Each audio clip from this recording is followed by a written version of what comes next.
Alhamdulillah pada malam hari ini kita bisa berkumpul di masjid ini membahas kisah-kisah yang tertera dalam Al-Quran. Karena sepertiga Al-Quran itu qasas, cerita. Begitulah Allah Subhanahu wa ta'ala membagi Al-Quran itu menjadi tiga. Sepertiganya bicara tentang tauhid, sepertiganya bicara tentang hukum-hukum ibadah, dan sepertiganya bicara tentang kisah. Karena dengan kisah itu kita bisa memetik pelajaran. Dan kisah dalam Al-Quran bukan dongeng, tetapi kisah nyata dari umat-umat terdahulu yang kemudian dikisahkan Allah kepada Rasul untuk menetapkan hati Rasul. Jadi kalau dakwah Nabi SAW banyak liku-liku, banyak duri yang menghalang, maka Allah ceritakan bagaimana para Nabi dulu juga sama kondisinya, tidak lepas daripada ancaman, bahkan sebagian mereka dibunuh. Kita lihat para nabi di zaman Bani Israel banyak yang dibunuh orang-orang Yahudi. Khusus malam ini kita mulai dari urutan surah.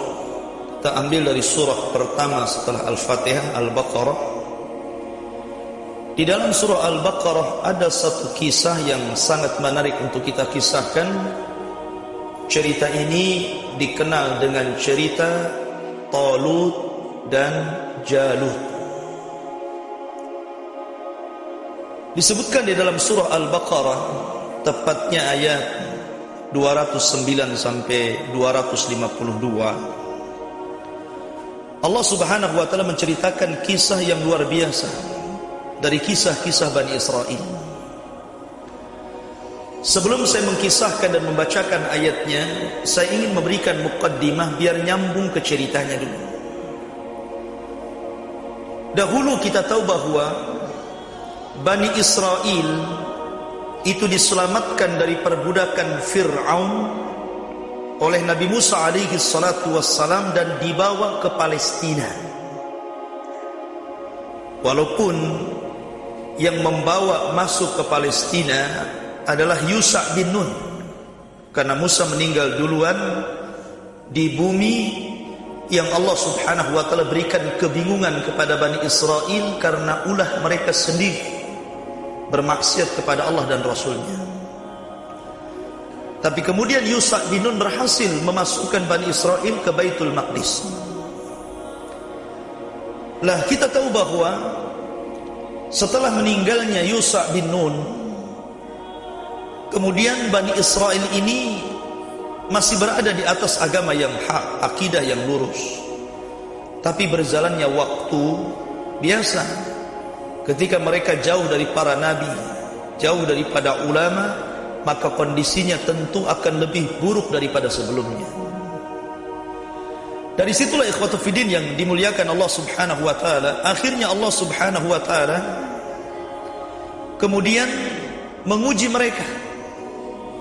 Menguji siapa? Bani Israel, dengan cara dikirimkan berbagai macam musuh, sehingga mereka berperang, kadang menang, kadang kalah, kadang menang, kadang kalah, dan begitu seterusnya.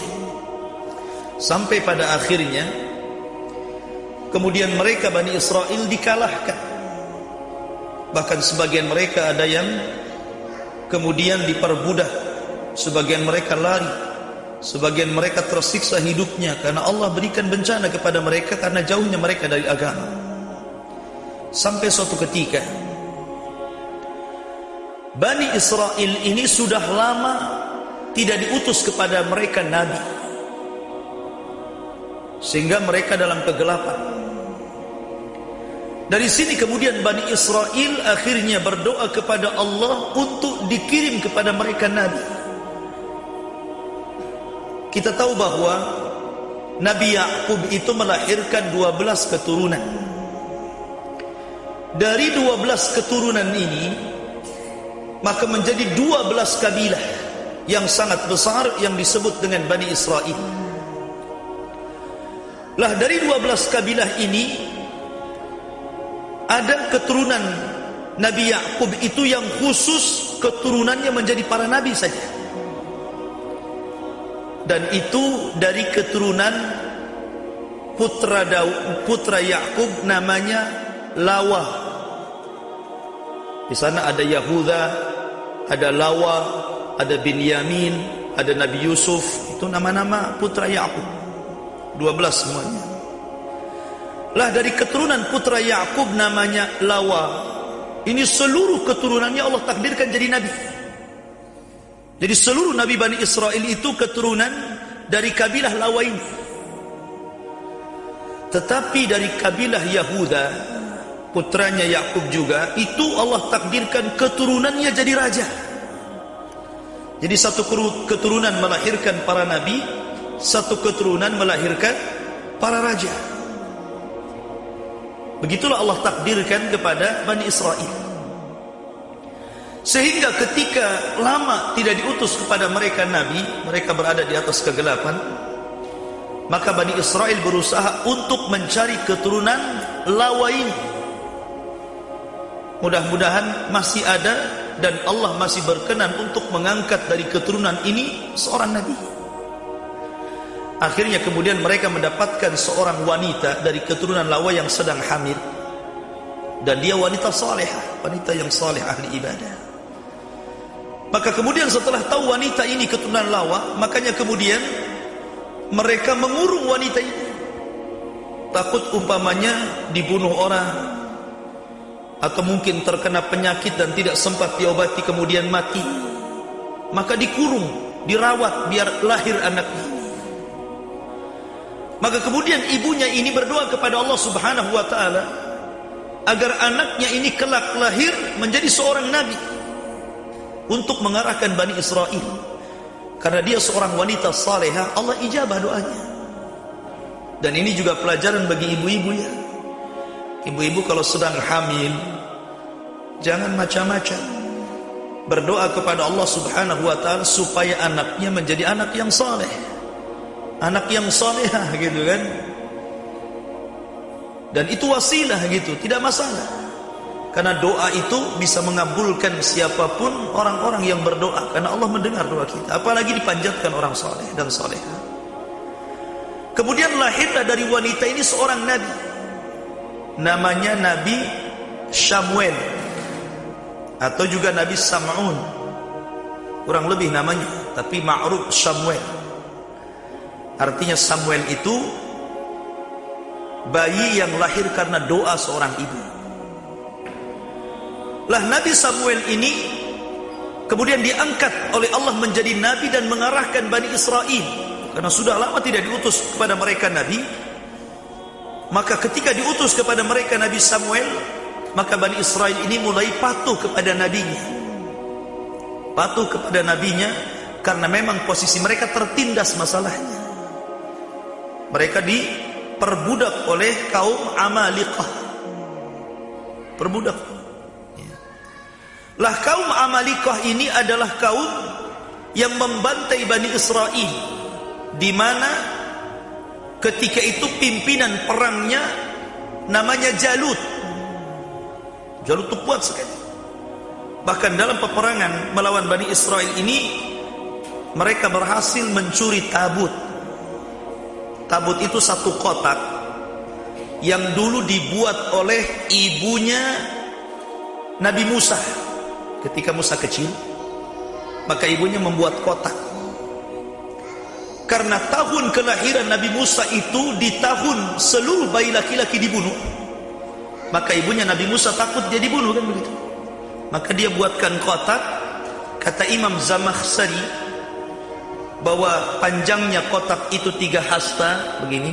Sini 1 hasta ya, berarti 3 hasta hampir 1,5 meter.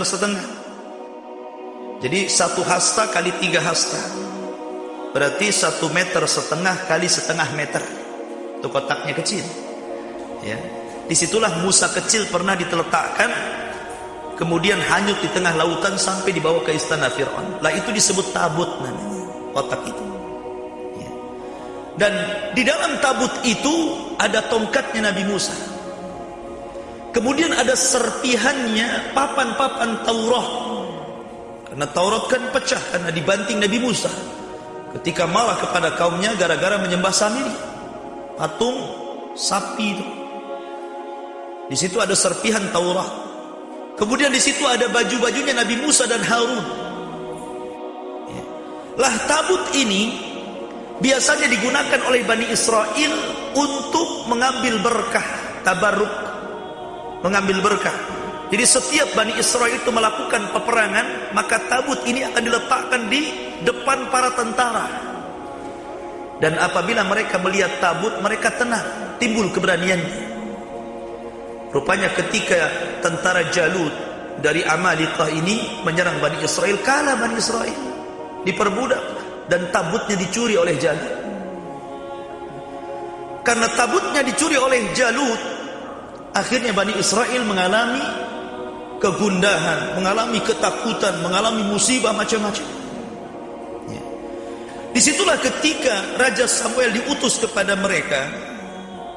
Mereka meminta kepada Raja Samuel untuk dijadikan kepada mereka seorang raja, agar mereka berperang, merebut kembali daerahnya dan mengambil tabut dari tangan Jalut. Kata Nabi Samuel, nanti kita baca ayatnya. Apakah kalau seandainya Allah syariatkan kepada kalian perang, mungkin kalian perang? Nah, begitu kan? Kenapa? Karena Nabi Samuel tahu sejarahnya Bani Israel itu pengecut. Ketika Nabi Musa mengajak berperang Bani Israel untuk merebut Baitul Maqdis, Bani Israel mengatakan kepada Musa apa? Idhab anta wa rabbuka faqatila innaha huna qaidin. Kau saja Musa dengan Harun pergi, bawa sana Rabbmu, perang sana bertiga, kami duduk-duduk saja di sini. Makanya Nabi Samuel menyinggung mereka, gitu kan? Apakah kalau Allah wajibkan kepada kalian perang, kalian mau perang? Jangan-jangan kalian ngomong saja. Tapi mereka berjanji untuk siap berperang, dipimpin oleh seorang raja. Minta raja. Dicarikan oleh Samuel ini seorang raja. Sayangnya bukan dari keturunan Yahuda. Padahal garis keturunan Yakub, saya ulangi dari awal, kalau melahirkan para nabi itu biasanya dari kabilah Yahuda. Kalau melahirkan para nabi itu dari kabilah Lawah. Lah ini raja yang diangkat Samuel ini justru dari kabilah Binyamin. Dan Binyamin itu satu ibu dengan Nabi Yusuf. Sementara Lawah, Yahuda dan saudara-saudara Yusuf yang lainnya satu bapak lain ibu. Makanya mereka tidak mau. Mereka enggak mau raja itu. Maunya keturunan Yahuda, bukan keturunan Binyamin. Tetapi karena mereka mendesak, maka kemudian diangkatlah oleh Nabi Samuel seorang raja namanya Talut. Dari sini kita mulai ceritanya. Baik, sekarang sudah nyambung ceritanya, kita masuk ke dalam ayatnya. Allah Subhanahu wa taala berfirman dalam surah Al-Baqarah, "Alam tara ilal mala'i min bani Israel min ba'di Musa." Tidakkah engkau lihat kepada para pembesar Bani Israel setelah kematian Musa? Idh qalu, ketika mereka mengatakan li nabiyyi lahum, kepada nabi mereka. Siapa? Samuel. Tadi saya sudah katakan nabi itu namanya Samuel. Kuburannya pernah didapati oleh Umar ketika menaklukkan Persia. Kuburan Nabi Samuel ini. Jadi ketika diutus kepada mereka Samuel, mereka mengatakan, ib'ath lana malikan nuqatil fi sabilillah. Wahai Nabi Samuel, tolonglah angkat untuk kami seorang raja, seorang panglima perang, kita akan berperang di jalan Allah. Mantap kan ini niatnya. Maka kemudian Nabi Samuel menyinggung mereka. Qala hal asaitum in kutiba alaikumul qital alla tuqatilu. Jangan-jangan kalau Allah wajibkan kepada kalian perang, kalian enggak mau perang. Gitu kan? Jangan-jangan kalian enggak mau perang. Ya. Mereka berjanji, wa ma lana alla nuqatila fi sabilillah wa qad ukhrijna min diyarina wa abnaina. Bagaimana kami tidak siap perang wahai Nabi Samuel? Kau lihat kami sudah dikeluarkan dari negeri kami. Sebagian wanita-wanita kami diperbudak, anak-anak kami dibantai. Kami harus balas ini. Gimana kau meragukan keberanian kami? Maka Allah mengatakan, falamma kutiba alaihimul qital, ketika betul-betul nih Allah wajibkan kepada mereka perang, karena diangkat kepada mereka jenderal perang yang tangguh Talut, tawallau illa qalilan minhum. Tiba-tiba sebagian besar mereka tidak mau ikut perang. Kan? Tidak mau ikut perang, degil Bani Israel. Makanya Allah mengatakan, wallahu alimun bizzalimin. Allah tahu kondisi orang-orang zalim. Memang begitu dari dulu Bani Israel. Ngomong saja. Maka kemudian Allah mengatakan, wa qala lahum nabiyuhum, berkatalah nabi mereka Samuel, innallaha qad ba'atsa lakum Talut. Allah telah mengutus kepada kalian seorang raja namanya Talut. Jadi Allah yang memilih Talut. Karena tidak mungkin nabi sembarang ngambil orang, kan begitu. Pasti nabi itu diturunkan wahyu. Wahyu itulah yang menggiring untuk mengambil Talut. Sementara Talut bukan keturunan Yahuda, tapi keturunan Binyamin. Terlebih daripada itu, Talut ini miskin, bukan orang kaya, bukan pejabat. Makanya kemudian mereka mengatakan, qalu anna yakunu lahul mulku alaina wa nahnu ahaqqu bil mulki minhu. Kenapa raja itu tidak diambil dari kaum kami, keturunan Yahuda? Kenapa dari keturunan lain? Bukankah kerajaan itu hak kami? Nah ini, dia enggak berhak jadi raja si Talut itu, karena keturunan Binyamin. Harusnya dari kami, keturunan Yahuda, maksudnya orang-orang Yahudi. Ya. Maka kemudian mereka mengatakan, walam yu'ta sa'atan minal mal. Lihat, Talut ini miskin, enggak punya harta. Kalau raja harus punya harta. Kalau raja itu harus punya nasab yang bagus, nasabnya para raja gitu.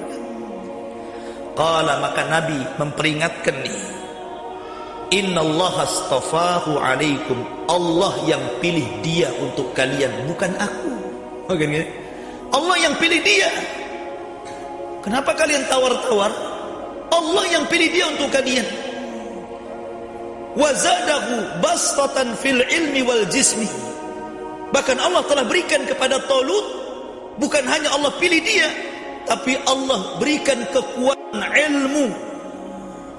Dia memiliki ilmu perang, dia memiliki ilmu kepemimpinan, kebijaksanaan, dan dia juga fisiknya kuat. Talut itu kuat orangnya, tenaganya kuat, ototnya kuat gitu kan. Jadi sini Allah berikan 3 keutamaan. Pertama, Allah pilih dia. Yang kedua, Allah berikan pengetahuan. Yang ketiga, Allah berikan kekuatan. Kurang apa lagi? Itulah pemimpin. Harusnya antum kalau milih pemimpin yang seperti itu, punya ilmu pengetahuan dan punya kekuatan. Makanya para ulama dulu ditanya, ustaz, syekh, imam, ada 2 pemimpin. Yang satu saleh namun lemah, yang satu zalim tapi kuat. Nggak ada yang ketiga ya. Kalau yang ketiga pilih yang ketiga, soleh kuat gitu kan. Ini cuma 2 masalahnya. Yang satu soleh lemah, yang satu zalim kuat. Pilih mana? Kata para ulama, pilihlah yang zalim tapi kuat daripada soleh tapi lemah. Alasannya apa? Karena solehnya untuk dirinya, tapi lemahnya untuk kita. Zalimnya untuk dia, dosanya tanggung sendiri, tapi kekuatannya untuk kita. Kita menjadi bangsa yang kuat. Urusan dia zalim, urusan dia dengan Allah. Tapi kalau dia lemah, kemudian dijajah bangsa orang lain, masalah kita kan itu. Ya kalau ada pilihan yang ketiga, ya kita cari yang soleh, yang kuat kan. Itu kalau yang ada yang ketiga gitu kan. Lah ini Talut ini semua ada di situ. Sudah soleh, cerdas, kuat gitu kan. Cuman nggak punya harta saja, itu saja. Jadi rupanya orang-orang sekarang ini cara berpikirnya seperti Bani Israel. Kalau nyari pemimpin itu yang penting kaya, bodoh nggak apa-apa, nggak salat nggak apa-apa, nggak sekolah nggak apa-apa, yang penting kaya gitu kan. Makanya kalau ada pemilihan pemimpin itu senjatanya serangan fajar itu, bagi-bagi beras sembako gitu kan, menang dia. Sampai ada di satu daerah itu ada 2 calon, satu preman, satu kiai. Kiai kalah telak dengan preman. Di awalnya kata Pak Kiai, karena memang di desa itu pemilihan kepala desa itu memang banyak judi, ada judi sabung ayam, judi macam-macam. Kata Pak Kiai, kalau saya jadi, saya hapuskan perjudian. Kata preman, kalau saya jadi, saya tambah perjudian. Namanya hitam putih. Ya kan? Ya. Akhirnya karena preman ini banyak linknya, banyak duitnya, buat serangan fajar ketika pemilihan itu kan, menang telak dia, Pak Kiainya kalah. Subhanallah. Ya. Kadang orang sembarangan buat cari pemimpin itu. Taib. Lah Talut ini dipilih oleh Allah, Allah berikan pengetahuan, Allah juga berikan kekuatan badan. Wallah yu'ta mulkahu man yasha, dan Allah memberikan kepemimpinan itu kepada orang yang dikehendakinya, wallahu wasi'un alim. Kemudian waqala lahum nabiyuhum, berkata nabi mereka Samuel kepada Bani Israel, kalau kalian tidak percaya bahwa Talut itu kehendak Allah untuk kalian, saya akan buktikan bahwa dia punya sesuatu yang akan meyakinkan kalian bahwa dia pemimpin kalian. Apa itu? Allah katakan, inna ayatu mulkihi an ya'tiyakum tabut fihi sakinatu min rabbikum wa baqiyatun mimma taraka alu Musa wa alu Harun tahmiluhul malaikah. Sesungguhnya tanda-tanda bahwa Talut itu adalah pemimpin yang baik bagi kalian, bahwa akan didatangkan kepada Talut tabut. Tadi sudah saya ceritakan apa itu tabut. Pusaka itu tabut itu. Isinya Taurat, tongkat Nabi Musa, kemudian pakaian-pakaian Harun dan Musa di situ. Yang di dalamnya ada ketenangan bagi Bani Israel yang Allah berikan kepada kalian, dan sisa-sisa dari apa yang ditinggalkan keluarga Musa dan Harun tahmiluhul malaikah. Malaikat yang ambil dari Jalut. Jadi Allah mengutus malaikat untuk mengambil tabut dari tentara Jalut, kemudian diterbangkan antara langit dan bumi. Ketika Talut sedang berceramah seperti ini di hadapan Bani Israel, tiba-tiba tabut itu turun dari langit persis di depan dia. Nah, sekarang Bani Israel sudah tenang, ada tabut di depan mereka, karena mereka yakin kalau ada tabut itu pasti menang. Itu masalahnya. Dari situlah mulai mereka yakin Talut itu raja mereka. Harus begitu memang Bani Israel itu. Ya, memang harus begitu. Harus dikasih mukjizat dulu, dikasih keanehan dulu, baru sami'na wa ata'na. Kalau enggak sami'na wa asayna. Ya. Taib. Maka setelah kemudian ada tabut, kemudian Talut pun mempersiapkan pasukan Bani Israel samanuna alfan. Berapa samanuna alfan? 80.000 pasukan siap melawan Jalut. Kemudian berangkatlah 80 pasukan yang dipimpin Talut ini. Tetapi di situ ada ujian yang harus mereka lakukan. Bagaimanapun seorang tentara yang masuk dalam ketentaraan, tentu kan ada uji nyali. Ada uji nyali, ada uji kekuatan gitu kan. Pantasnya Anda ini jadi militer, harus ada ujiannya. Lah Allah menguji pasukan Bani Israel ini yang 80 pilihan ini. Allah mengatakan, falamma fasala Talut bil junud qala innallaha mubtalikum binahar. Ketika Talut mempersiapkan pasukan yang 80 ribu orang itu, kata Talut, Allah akan menguji kalian dengan sungai. Faman syariba minhu falaysa minni. Siapa yang minum dari sungai itu, jangan ikut perang bersama saya. Ulang lagi saya. Wa man lam yat'amhu fa innahu minni. Tapi kalau dia tidak menyentuh sungai itu, walaupun kalian haus, maka kalian akan bersama kami ikut perang melawan jahat. Illa man igtarafa ghurfatan biyadi. Kecuali kalau hanya satu kepal tangan saja nggak apa-apa, tapi jangan lebih. Apa yang terjadi? Fasyaribu minhu illa qalilan minhum. Ketika sampai di sungai ujian itu, sungai itu namanya sungai syariah, Nahrus Syariah, yang terbentang antara Urdun dan Palestina. Itu terbentang sungai di situ. Harus melewati sungai itu. Sungai syariah yang terbentang antara Urdun Palestina. Kemudian mereka lewat sungai. Rupanya karena mereka kehausan melihat sungai, lupa tuh apa yang dinasihatkan Talut, minum banyak-banyak. Ada yang mengatakan bahwa setiap mereka minum makin banyak, makin haus, makin banyak, makin haus. Kayak antum minum air lautan. Itu kan tidak menghilangkan dahaga kan. Tetapi sebaliknya, orang yang hanya minum satu kepal saja hilang dahaganya. Subhanallah. Dari 80 ribu kemudian gugur 76 ribu gugur, sisanya 4 ribu.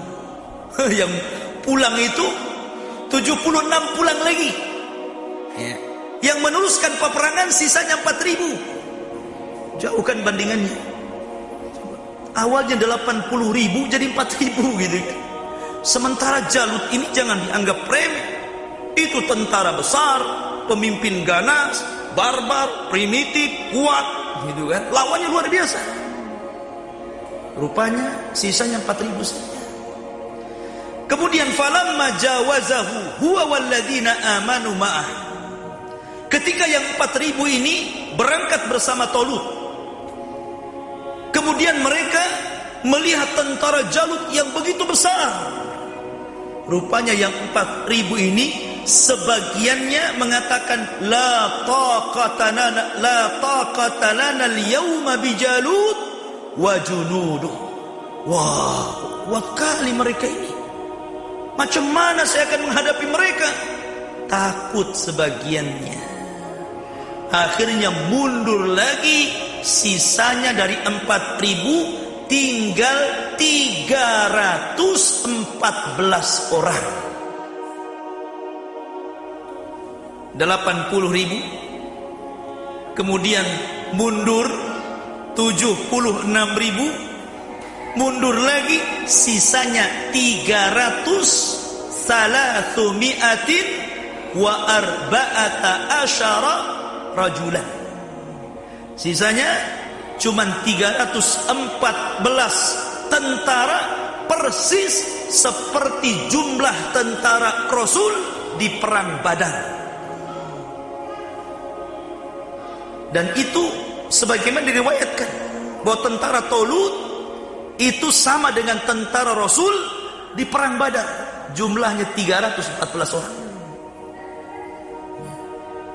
Sementara tentara Jalut besar, luar biasa. Sebagaimana tentara kafir Quraisy juga banyak, 1.300 lebih kan begitu. Melawan 300 lebih saja. Maka ketika itu mereka la taqata lana al-yaum, kayaknya kami tidak bisa nih melawan Jalut dan tentaranya. Qala alladziina yadhunnuna annahum mulaqullah. Tapi orang-orang pilihan yang sisanya 300 itu, 314 itu, mereka mengatakan, menghibur, jangan pulang, jangan lari dari pertempuran. Mereka mengatakan, kam min fi'atin qalilatin ghalabat fi'atan katsiratan biidznillah. Jangan takut kalian. Betapa banyak kelompok yang kecil mengalahkan kelompok yang besar karena izin Allah Subhanahu wa taala. Dihibur. Tapi mereka tetap saja lari tunggang langgang, sehingga orang yang bersama Talut cuma 314 orang saja. Masya Allah. Dan subhanallah, memang itulah sunnatullah. Memang berapa banyak kelompok yang kecil bisa mengalahkan kelompok yang besar. Di zaman Rasul, kita lihat beberapa pertempuran di zaman Rasulnya, itu jumlahnya tidak banding. Dalam perang Badar, saya ulangi bahwa jumlah pasukan Badar itu yang dipimpin Rasul sama dengan jumlah pasukan Talut, 314 lebih. Sementara jumlah pasukan musuh hampir 1200 lebih sampai 1300. Tidak banding secara jumlah. Dalam perang Uhud, tentara kaum muslimin cuma 700. Tapi tentara orang-orang kafir mencakup 6000 lebih. Dalam perang Mu'tah, ketika itu perang Mu'tah itu perang di mana orang-orang Romawi marah gara-gara dikirimi surat oleh Rasul supaya masuk Islam. Maka mereka mempersiapkan pasukan 200.000. Bayangkan, 200.000 lebih. Dengan sekutu-sekutu Arab itu bergerak dari Romawi menuju Madinah. Kata Nabi SAW, ini pasukan besar, kalau menghantam kita di Madinah bahaya. Akan terbunuh anak-anak, wanita, orang tua. Kita hadapi di luar.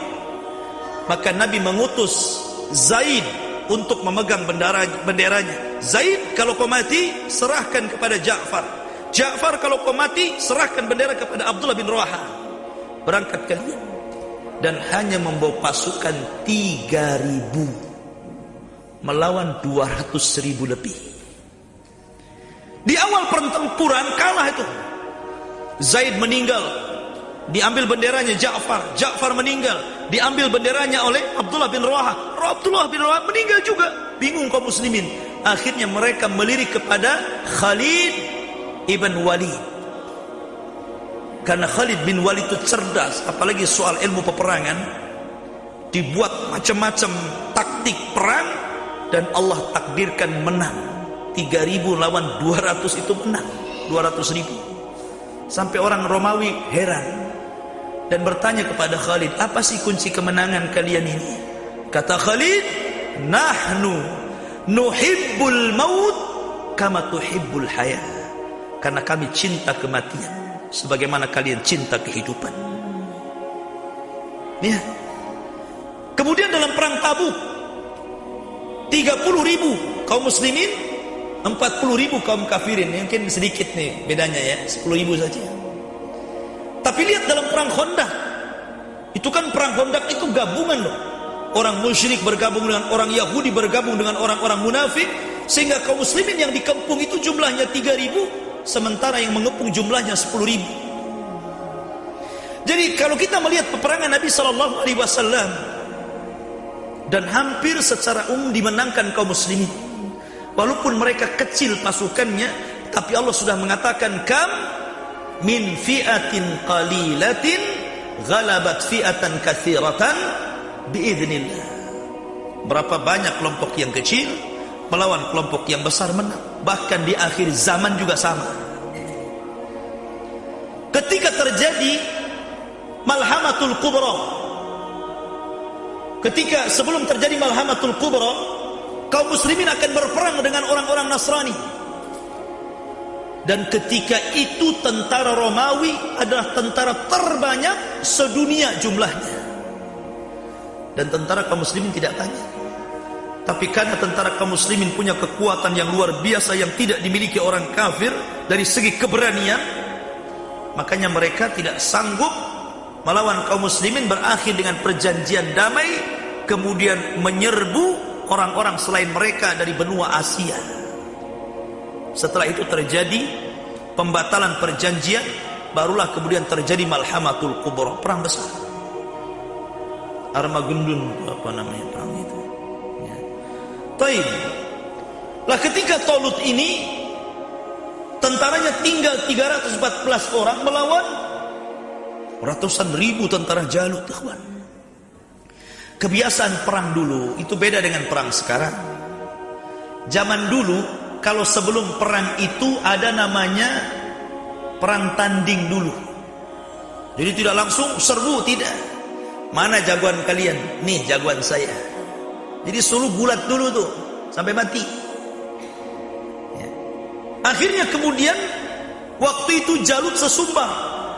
Jalut itu besar, posturnya kuat, tentara panglima perang, ditakuti orang gitu kan. Dia sesumbang. Siapa di antara kalian berhasil melawanku? Subhanallah. Talut ketika melihat 314 orang ini, kemudian dia menawarkan kepada yang 314 orang ini, siapa di antara kalian yang mau maju melawan Jalut? Nggak ada yang bergerak. Takut lewat Jalut. Nggak ada yang bergerak, satu pun diam saja. Kemudian kata Talut, siapa yang berani melawan Jalut dan menang, kunikahkan dia dengan putriku dan dia akan mewarisi tahta kerajaanku. Ini sudah ada iming-iming bagus nih. Nggak ada yang bergerak juga. Iya kalau menang, kalau kalah nggak jadi kawin kan gitu. Nggak ada yang bergerak, subhanallah. Ya wajar manusiawi. Wah, ini tentara banyak, kuat-kuat, kita kecil. Tapi Allah subhanahu wa ta'ala ketika itu berikan keberanian kepada anak muda yang usianya belasan tahun, masih 17-18 tahun. Dan anak muda itu namanya Daud, yang kita kenal dengan Nabi Daud. Dia satu di antara anggota pemberani yang terlibat dalam 314 pasukan Talut itu. Berani dia. Ya. Saya ingin sedikit menceritakan Daud, kenapa dia bisa mengalahkan Jalut. Nabi Daud ini seorang penggembala. Dari kecil dia seorang penggembala.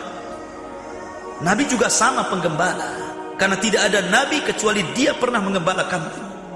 Makanya Nabi juga penggembala. Ya. Lah, karena dia harus kemudian melindungi kambing-kambingnya dari serangan serigala, maka Nabi Daud ini suka melempar serigala dengan batu. Dan subhanallah, Allah berikan kekuatan kepada Daud. Sekali lempar serigala itu bukan hanya mati, hancur badannya itu, kayak ditembak begitu kan. Itu kebiasaan Daud, pandai melempar dengan batu, bukan dengan panah, dengan tangan lempar gitu kan. Hancur serigala itu. Kekuatannya Nabi Daud, dari kecil sudah terbiasa begitu melempar.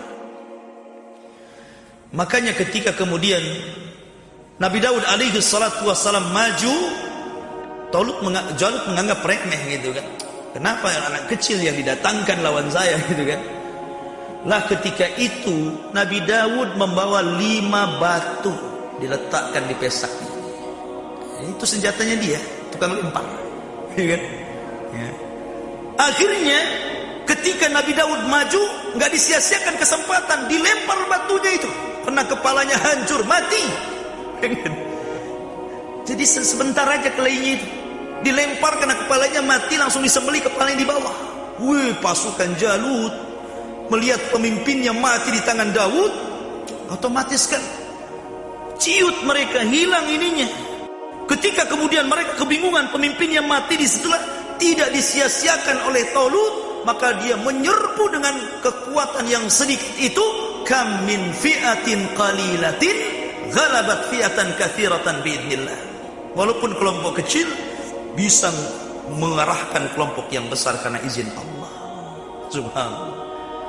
Ada yang mengatakan bahwa batu itu yang menawarkan diri untuk diambil oleh Daud.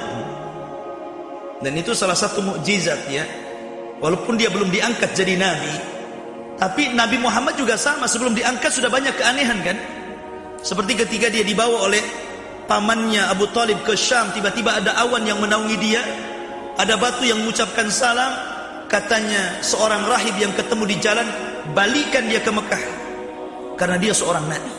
Aku lihat tanda-tandanya itu. Kalau sampai orang Yahudi tahu, dibunuh dia. Itu belum diangkat jadi nabi itu. Jadi ada yang mengatakan batunya yang ngomong, menawarkan diri, biar saya yang kau bawa, kau lempar gitu. Dan batu bisa bicara, batu bisa hidup bergerak, itu di zaman itu sudah biasa. Contohnya di zaman Nabi Musa. Di zaman Nabi Musa, Musa itu kalau mandi, dia tidak mau campur dengan orang-orang. Dia sendiri, tidak mau menampakkan aurat. Jadi suatu ketika orang-orang Bani Israel menuduh, jangan-jangan Musa itu kalau mandi sendiri, dia punya penyakit kulit yang memalukan. Padahal Musa nggak punya penyakit kulit. Jadi suatu ketika Allah ingin membuktikan bahwa Musa itu tidak sebagaimana tuduhan Bani Israel. Lagi mandi, kemudian pakaiannya diletakkan di batu, batunya jalan. Dia asik mandi gitu kan, toto batunya jalan. Jalan ini ke tempat orang-orang Bani Israel yang sedang mandi. Dikejar-kejar sama Nabi Musa lagi telanjang. Setelah di depan Bani Israel, berhenti pula batu itu. Ya tentu Bani Israel melihat bagaimana auratnya Nabi Musa. Dan mereka menyesal, selama ini mereka menuduh yang tidak-tidak. Nah, itu batu jalan. Itu satu contoh cerita. Maka juga di zaman Nabi Daud juga demikian. Jadi batu itu yang ngomong, ambil saya, biar saya membunuh Jalut. Diambil batu itu, dilempar, mati Jalut. Nggak lama gitu. Dari situlah kemudian Allah Subhanahu wa taala katakan, walamma barazu li Jalut wa junudi qalu rabbana afrigh alaina sabran wa tsabbit aqdamana wansurna 'alal qaumil kafirin. Ketika mereka menghadapi Jalut, sudah depan-depanan dengan tentara Jalut dan tentaranya, maka Talut dan tentaranya mengatakan, ya Allah, berikan kepada kami kesabaran, tetapkan kaki kami agar jangan pergi dari peperangan, dan berikan kemenangan kepada kami dari orang-orang kafir. Maka Allah katakan, fahazamuhum biidnillah wa qatala Daud Jalut. Maka mereka pun perang dengan izin dari Allah, dan Daud berhasil membunuh Jalut. Kalah ini, sudah selesai peperangan. Kalah orang-orang Jalut, takluk. Seluruh Bani Israel bahagia, senang dengan kemenangan ini. Maka kemudian Talut pun menjadi raja pertama Bani Israel, bukan dari keturunan Yahuda, tapi satu-satunya dari keturunan Binyamin, yang merupakan saudara kandung Nabi Yusuf. Karena dia dengan Nabi Yusuf itu satu ibu, tapi yang lain satu bapak, beda ibu ya. Maka kemudian Talut pun memerintahkan Bani Israel kembali ke kejayaannya. Mereka subur, macam-macam lah, Allah berikan nikmat yang banyak.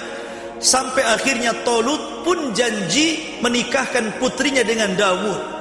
Dan selang beberapa waktu Talut meninggal dunia, sebagaimana janjinya, akhirnya Daud diangkat jadi raja kedua Bani Israel. Dan ingat, Nabi Daud berbeda dengan nabi-nabi Bani Israel yang lainnya, karena dia diberikan dua nikmat. Pertama, dia raja. Yang kedua, dia nabi. Karena Bani Israel kalau jadi raja, raja saja. Kalau nabi, nabi saja, gitu kan. Ini enggak, raja plus nabi. Dan dia satu-satunya yang pertama menjadi raja plus juga nabi. Dan diturunkan padanya kitab yang mulia setelah Taurat, yang dikenal dengan Zabur. Dan Nabi Daud, Allah berikan mukjizat, suaranya indah sampai dia memiliki 70 suara apabila membaca Zabur. Sampai kalau dia sedang baca Zabur, burung datang kemudian ngumpul di sekitarnya, nunduk diam saja karena kalah merdunya. Saking indahnya, burung-burung kalah, diam saja burung-burung. Dan kalau dia bertasbih, seluruh gunung ikut bertasbih. Dan Allah berikan mukjizat mampu untuk mematah-matahkan besi tanpa alat, pakai tangan saja. Makanya dialah orang yang pertama kali membuat baju besi dan menjual baju besi untuk kehidupan keluarganya. Dia tidak digaji oleh pemerintahnya walaupun dia raja. Makanya dikenal Nabi Daud itu dia bekerja dengan tangannya. Dia nggak mau minta-minta, walaupun jadi raja nggak mau digaji. Dia ingin pakai duitnya sendiri, hidup dengan duitnya sendiri. Dia buat baju besi, dia jual, hasilnya untuk makan dia dan keluarganya. Itu Daud, seorang raja, tapi waroknya luar biasa. Ya, kadang kita ini bukan raja, bukan nabi, nyolong, gitu kan? Kita bukan raja, bukan nabi, tapi asal-asalan cari rezeki. Ini raja, nabi, warok lagi, gitu kan? Nabi Daud ini. Lah kemudian setelah Daud alaihi salatu wassalam meninggal dunia, maka kemudian lahirlah putra beliau, Nabi Sulaiman. Dan ketika beliau inilah puncak kejayaan Bani Israel di tangan Nabi Sulaiman. Inilah kisah yang disebutkan dalam surah Al-Baqarah 249 sampai 252.